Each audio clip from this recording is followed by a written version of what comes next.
नमस्कार, आप देख रहे हैं रायशुमारी और मैं हूं आपके साथ ऋतु बिष्ट। जरा सोचिए, आप अपने पूरे परिवार के साथ चारधाम यात्रा पर निकले, भगवान के दर्शन का सपना हो, हेलीकॉप्टर से यात्रा करने की तैयारी हो, होटल, खाना, गाड़ी सब कुछ पहले से बुक हो और फिर पता चले कि पूरा पैकेज ही फर्जी था। ना हेलीकॉप्टर मिला, ना होटल का भुगतान हुआ, ना खाने की व्यवस्था और लाखों रुपए लेकर ट्रैवल एजेंसी गायब हो गई। उत्तराखंड की पवित्र चारधाम यात्रा के नाम पर सामने आई है एक ऐसी ठगी जिसने न सिर्फ श्रद्धालुओं को आर्थिक नुकसान पहुंचाया है बल्कि उनकी आस्था और भरोसे को भी गहरा झटका दे दिया है। कहानी ओडिशा के झारसुगुड़ा जिले के एक परिवार की है और ये कोई 2-4 लोगों का समूह नहीं था बल्कि 13 सदस्य पूरा परिवार चारधाम यात्रा पर निकला था। परिवार ने सोचा कि यात्रा आरामदायक और सुरक्षित रहे, इसलिए एक ट्रैवल एजेंसी के जरिए पूरा पैकेज इसको लेकर बुक कराया गया था। एजेंसी ने बड़े बड़े वादे किए, हेलीकॉप्टर यात्रा, अच्छे होटल, भोजन की व्यवस्था और यात्रा के दौरान किसी तरह की परेशानी नहीं होने का भरोसा। प्रति व्यक्ति 25,500 रुपए के हिसाब से पैकेज तय हुआ। परिवार को लगा कि सब कुछ जो है वो व्यवस्थित है और अब बस भगवान के दर्शन यहाँ पर करने हैं।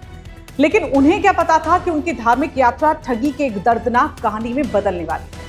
शिकायत के मुताबिक परिवार हरिद्वार पहुंचा, सब कुछ सामान्य सा लग रहा था। होटल में ठहरने के बाद अगले दिन यात्रा शुरू हुई, वाहन भी उपलब्ध कराया गया और यहीं तक सब कुछ ठीक था। लेकिन असली खेल है जो उसके बाद शुरू हुआ। रास्ते में जब परिवार ने हेलीकॉप्टर टिकट के बारे में पूछना शुरू किया तो चालक ने कोई स्पष्ट जवाब नहीं दिया। इसके बजाय उनसे 30,000 रुपए नगद मांग लिए गए। श्रद्धालु यात्रा के बीच थे, परिवार के साथ बुजुर्ग और महिलाएं भी थी। उन्होंने सोचा कि शायद कोई अतिरिक्त प्रक्रिया होगी और पैसे दे दिए, लेकिन ये तो सिर्फ शुरुआत थी। जब परिवार राणा चट्टी पहुंचा और राणा हेरिटेज होटल में चेक इन करने लगा तब उनके पैरों तले जमीन खिसक गई। होटल प्रबंधन ने साफ कहा कि उनके नाम से कोई भुगतान नहीं हुआ। परिवार हैरान रह गया। उन्होंने बताया कि पैकेज की पूरी रकम जो है वो पहले ही ट्रैवल एजेंसी को दे दी जा चुकी है, लेकिन होटल वालों का जवाब था कि एजेंसी से संपर्क ही नहीं हो पा रहा है। अब सोचिए, पहाड़ों में यात्रा के बीच 13 लोगों का परिवार और सामने होटल का बिल। ऐसी स्थिति में उनके पास कोई विकल्प नहीं बचा।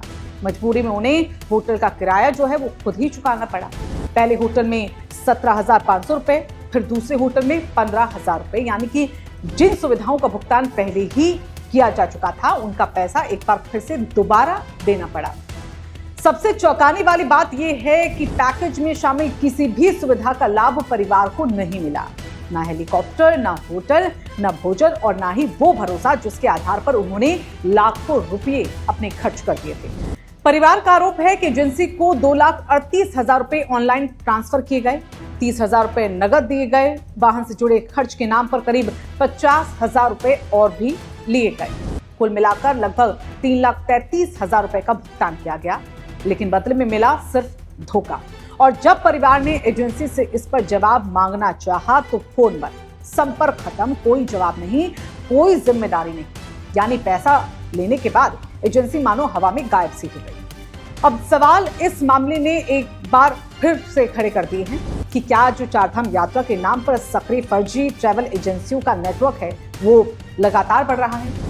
हर साल लाखों श्रद्धालु देश के अलग अलग राज्यों से उत्तराखंड की ओर रुख करते हैं, ऑनलाइन पैकेज को बुक कराते हैं, सोशल मीडिया और वेबसाइट पर दिखाए जाने वाले आकर्षक ऑफर्स का उन पर वो भरोसा कर देते हैं।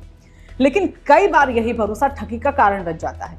विशेषज्ञ भी लगातार सलाह देते रहे हैं कि किसी भी यात्रा पैकेज को बुक करने से पहले एजेंसी की जो वैधता है उसको जांच लें, ऑफिस का पता सत्यापित करें, रिव्यू देखें और सरकारी पंजीकरण की जानकारी लें और भुगतान करते समय पूरी रसीद और दस्तावेज सुरक्षित रख लें, क्योंकि एक छोटी सी लापरवाही आपकी यात्रा को काफी मुश्किलों में बदल सकती है। फिलहाल इस मामले में पीड़ित परिवार की शिकायत पर पुलिस ने मुकदमे को दर्ज कर लिया है। शहर कोतवाल कुंदन सिंह राणा के मुताबिक मामले की जांच भी जो है वो शुरू की जा चुकी है और आरोपों की पड़ताल की जा रही है। अब यहाँ ये देखना होगा कि जांच में क्या तथ्य सामने आते हैं और पीड़ित परिवार को न्याय कब तक मिल पाता है। लेकिन ये घटना उन लाखों श्रद्धालुओं के लिए एक चेतावनी भी है जो चारधाम यात्रा या किसी धार्मिक यात्रा की तैयारी कर रहे हैं। याद रखिए, आस्था जरूरी है लेकिन सतर्कता भी उतनी ही जरूरी है, क्योंकि ठग अब सिर्फ बैंक खातों या ओटीपी तक सीमित नहीं है। वो लोगों की भावनाओं, उनके विश्वास और धार्मिक आस्था को भी अब निशाना बना रहे हैं। इस खबर पर आपकी क्या राय है? क्या चारधाम यात्रा से जुड़े फर्जी पैकेजों पर और सख्त से कार्रवाई होनी चाहिए? कमेंट बॉक्स में अपनी राय को यहां जरूर शामिल कीजिएगा। और अगर आप ये चाहते हैं कि ऐसी महत्वपूर्ण और जागरूक करने वाली खबरें ज्यादा से ज्यादा लोगों तक पहुंच पाए तो इस वीडियो को आप लाइक करें, अपने परिवार और दोस्तों के साथ भी इस वीडियो को शेयर जरूर कीजिएगा। और अगर आप चैनल में नए आए हैं तो इसे सब्सक्राइब करना बिल्कुल ना भूलें, ताकि अगली बार कोई श्रद्धालु भगवान के दर्शन के लिए निकले तो ठगी का शिकार नहीं बल्कि सुरक्षित यात्रा का अनुभव लेकर लौट पाए।